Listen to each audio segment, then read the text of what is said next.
He's the face of the Colts, but is it the face we want pushing for the Super Bowl? This time around, Indianapolis is definitely fighting an uphill battle. How Jim Irsay plays into Indy's bid for the 2018 game during his own legal battle. They're creepy, they're crawly, and they're probably in your house. Why the bug invasion is so bad this spring, what you can do to keep them out. A taste of summer, but those warm days may be numbered. Thunderstorms are in the forecast, a cool down as well. I'll have the timing. Indy's got plenty of lovely ladies, so where are all the single guys? Tonight, I'm getting to the bottom of Indy's man problem.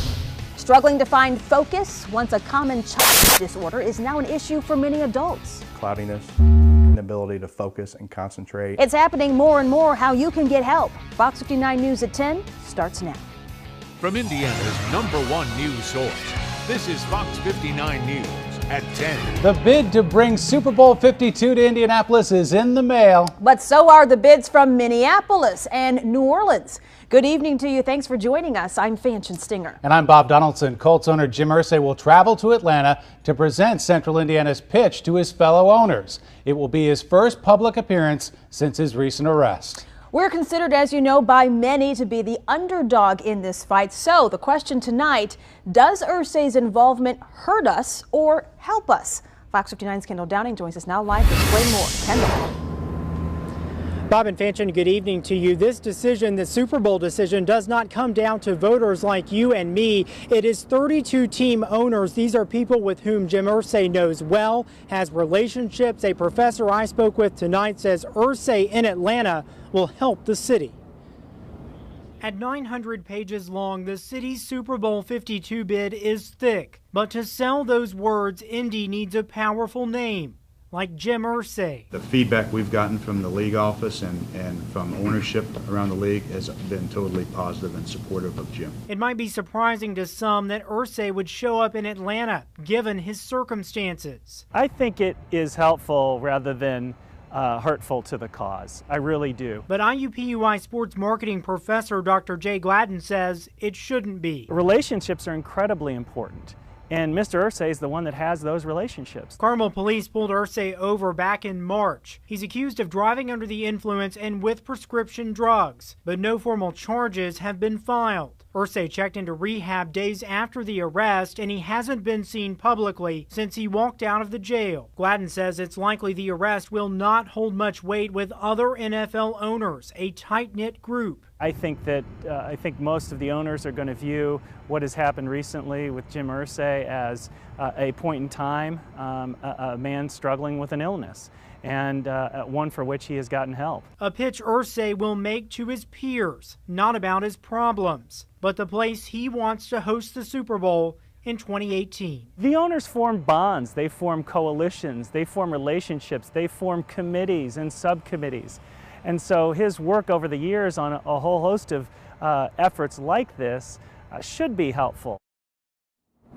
Now, I checked with the Hamilton County Prosecutor's Office this afternoon. Still no official comment on the Irsay case or a timeline for when charges may be filed. Reporting live at Lucas Oil Stadium, Kendall Downing, Fox 59 News. Kendall, thank you. Indianapolis faces stiff competition to bring the Super Bowl back in 2018. Minneapolis, the city you see right here behind us, this city wants to host another Super Bowl. Their biggest asset, well, it's a brand new $975 million stadium. You're looking at the pictures. This is being built as we speak, and NFL owners like to reward cities with new stadiums.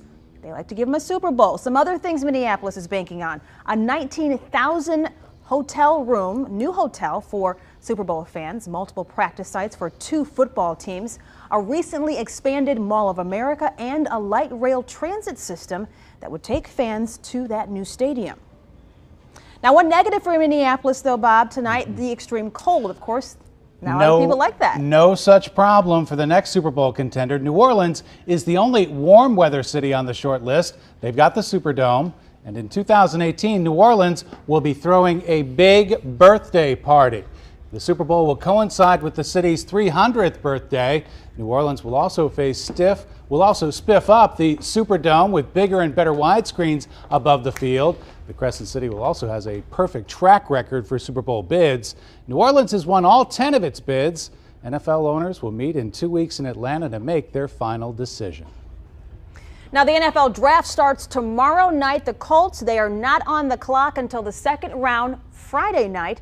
And although the team has 5 picks, there is a party for Colts fans Friday night at the Colts Grill if you'd like to attend, where you can actually watch the draft live. It's open and free to the public from 6 to 9 p.m. The Colts cheerleaders and Blue also expected to make an appearance. Investigators are trying to figure out tonight why a southeast side business went up in flames. The fire started at 5:30 this morning at Indy Drum along Terrace Avenue. The building was full of plastic barrels, which also went up in flames. A hazmat team responded, but the air quality test came back just fine. That was a big concern of mine. The fire was intense, but just the plume of smoke that was coming from it moving through the neighborhood was really frightening, because you definitely don't want to get a lung of that. The fire department says about a third of the building was damaged and a small amount of red dye got into storm drains. That dye isn't toxic, but as a precaution, Indy Drum hired a company to keep an eye on it. Investigators are also looking for the cause of this fire at a northeast side apartment complex. The fire broke out this afternoon at the cottages of Fall Creek. Someone visiting heard a smoke alarm go off and told maintenance. Firefighters were able to put those flames out quickly. Several units have fire and smoke damage. No one was hurt here.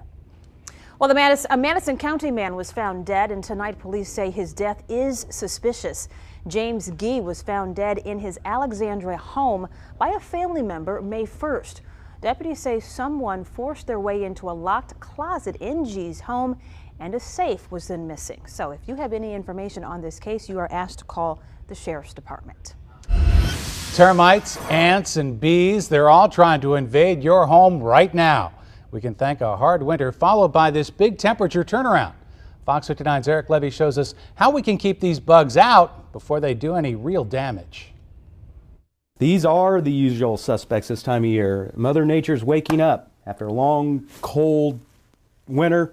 Here we are. We're ready to go. Inside Gregory Johns' office at Gold Seal Termite and Pest Control, you will find dioramas full of different creepy crawlies. Pill bugs, ants, millipedes, centipedes, anything you can imagine that are the creepy crawlers that are out there. They're starting to really multiply. Wood-eating termites and the helicopter-sounding carpenter bees do cause quite a bit of damage. They actually can do damage to your home. This is a really good example. They actually drill a hole and they make a 90-degree turn and they hollow it out, and they'll lay their eggs in there for next year. You definitely don't want colonies of termites and swarms of carpenter bees in your home, because it's estimated they cause hundreds of thousands of dollars to homes around the country each year. The integrity of the wood is being compromised because all they're doing is, in the termite case, they're actually hollowing out where the strength is in that wood and replacing it with just simple mud. Okay, I mean, for lack of a better term, that's what that is. The warm weather is bringing the bugs out of hiding and keeping Gold Seal crews busy. Anthony Santana was out spraying for ants, which is common practice this time of year. Business is just growing and growing and growing. This time of year, we'll probably have anywhere between 100 to 200 calls a day. In this never-ending bug war. Mother Nature's always going to win. All we're trying to do is just try to keep up with her. Downtown, I'm Eric Levy, Fox 59 News. So to keep the bugs out, experts suggest using caulk on any openings or cracks in your home. Also, don't leave out any dirty dishes. That's kind of gross. And be sure to clean your kitchen counters and seal up any sugar or candies you may have lying around to keep those ants out of your kitchen. Don't want to see any ants in the kitchen. Well, you know the weather. It is the weather we've been waiting for. The warmest air of the season is here, finally. And it's going to be here for a while. That's the best news. Let's head over to the Weather Authority right now. Chief Meteorologist Brian Wilkes. Brian, Fanchen, is that the sound of air conditioning I hear in the air tonight? No, say it isn't so. It's warm enough and humid enough for it as well. And it sure is a relief finally to get this kind of warmth after the brutal winter and the chilly spring that we've been having. We've had a couple of sprinkles show up on the radar, watching a little bit of activity up in Tipton County, but for the most part it's quiet and warm. 78 in Kokomo, 77 in Anderson, officially 72 here in the city, and 76 in Muncie. Numbers that are as much as 13 degrees warmer than where we were 24 hours ago. The wind is in from the south at 8 miles per hour. The temperatures tonight only settle in the upper 50s and low 60s. A very warm night. We hit 83 degrees officially here in the city. The warmest weather we've had here since October of last year. 84 in Bloomington this afternoon. Look at the 86 in Lafayette. Lafayette, 86 degrees at Peru. We were just a couple of degrees shy of record territory. There are small rain chances over the next 24 hours. It will stay warm, but the storm threat is also on the rise to finish off the work week. We're tracking the rain. We've got brand new numbers on how much rainfall will come in, when the rain will depart, and a 7-day forecast that has another spell of 80-degree warmth in it coming up in just a few minutes. We'll see you then, Brian. Thank you. Mayor Greg Ballard and Marion County Republicans have won the right to redraw city-county council boundaries for the 2015 election. The Indiana Supreme Court told Marion Superior judges to reinstate the boundaries the Republicans voted on in late 2011. Democrats had sued, claiming the last-minute boundaries violated the spirit of the redistricting ordinance. These maps were designed to bring together communities of interest. They were designed to be compact, and they're also designed to be competitive. So, the politics is not what's driving the issue here. The Democrats do say they're pleased the Supreme Court found merit in some of their arguments. Well, it is a trip of a lifetime for some Hoosier heroes. Fox 59 and Senator Joe Donnelly also went along for this special trip. World War II and Korean War vets from the Lafayette area hopped a plane for a special honor flight to Washington, D.C. On the way, they opened letters from well-wishers from across the state. Once they landed, they got a hero's welcome. The vets got that welcome, followed by a tour of memorials. It was a beautifully emotional day for all of our heroes. I didn't get home from the Second War till March of '46. By that time, there wasn't anybody greeting us in New York. I just can't say what I feel about what we've seen today. Is unbelievable. We are so grateful for their service. It costs $65,000 a flight to do this, so donations are always welcome. We do have more information for you on our website at fox59.com. Medication to help kids pay attention in school, it's very common. But what about adults who need help finding their focus? Tonight, a Fox 59 special report on why more adults are being diagnosed with what many thought was a childhood disease. Here's a question. Do you know what your taxpayer dollars are paying for? We're exposing the pet projects that are costing you billions of dollars. Here's what we are working on for Fox 59 News tonight at 10:30. And searching for love in Indianapolis. Why men and women both say this town's dating scene is dead. And we've got a lot more we are working on for Fox 59 Morning News tomorrow. Let's check in with Ray and Angela to see what's on tap. Hey everybody, as your day is getting ready to end, ours is getting ready to start, and here's some of the stories that we'll have for you tomorrow morning. Who doesn't love a good sale? Well, join us during our 8 o'clock hour for the ugly truth about how the timing of sales makes you think you're getting a bargain, but you're probably not. Also at 9 o'clock, we're going to show you what fitness training methods are just a waste of your time and your money. And it's the Great Gas Giveaway. We're giving away $100 gas cards every single hour. So we'll see you tomorrow morning. Procrastination, disorganization, rapid loss of focus. It's all common in millions of children diagnosed with attention deficit hyperactivity disorder, or ADHD. But what about adults? ADHD is more common than you might think. Fox 59's Eric Levy shows us now why more adults are turning to medication to find their focus.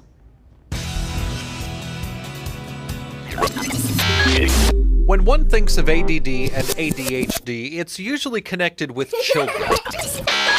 And medical experts will confirm that. But there are more and more adults who are being prescribed ADHD medication. The symptoms for those who have them are not easy to deal with on a day-to-day basis. Cloudiness, inability to focus and concentrate, forgetfulness is one of the main things that is a symptom of ADHD. Nobody knows that more than Tony Neumeister.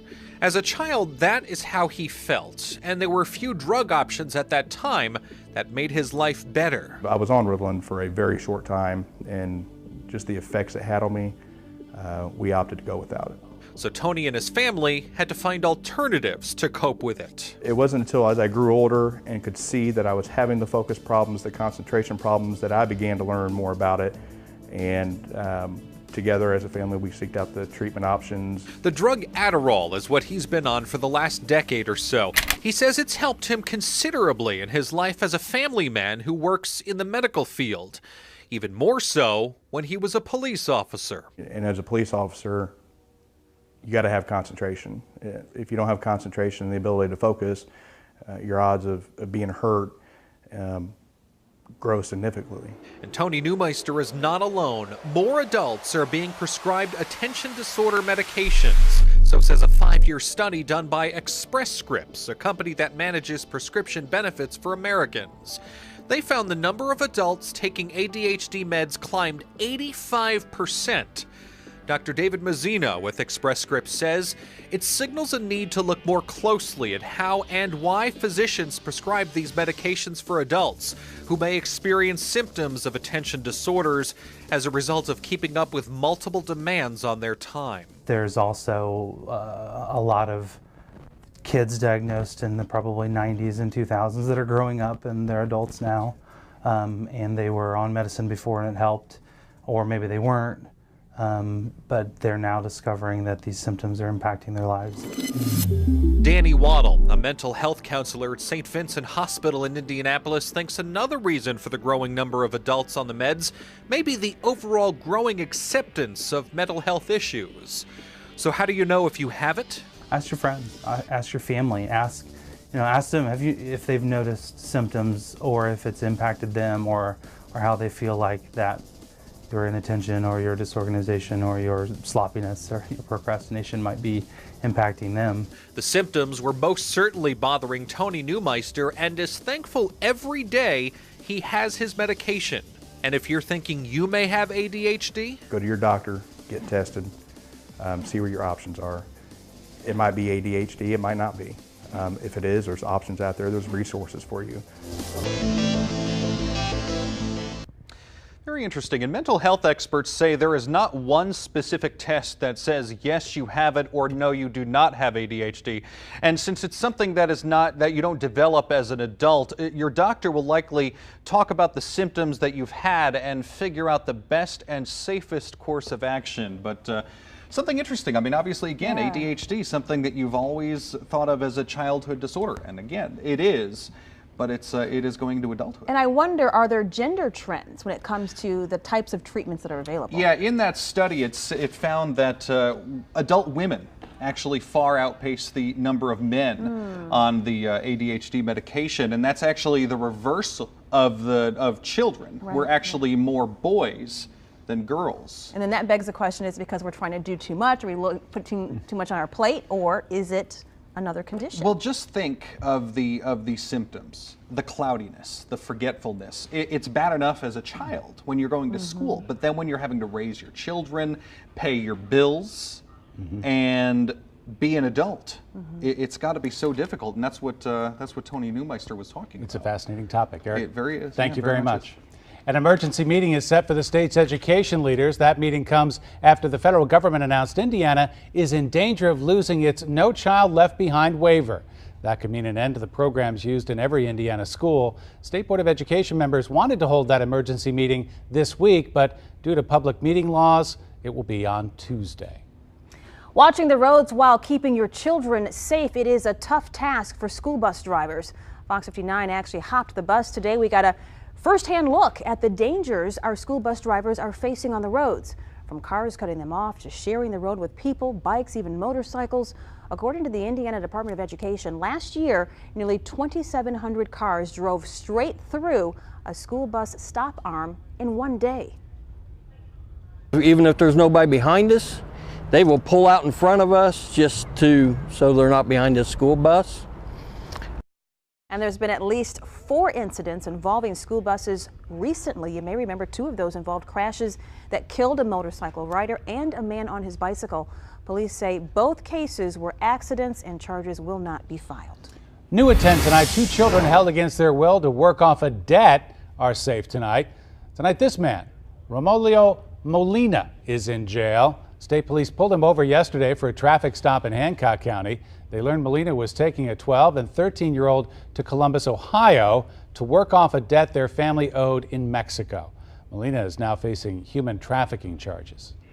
Billions of taxpayer dollars set aside for pet projects. Tonight, we're going to expose where that money's going to give lawmakers a leg up in their own home states. Brian. Fanchon, there are a few showers sneaking around tonight. One we're tracking up in Madison County. There are more rain chances in the extended forecast. The warmth will continue, but for how long? A full forecast coming up in minutes. And a 13-year-old girl laying in bed with a shirtless 20-year-old man. The story behind this picture that has parents outraged tonight.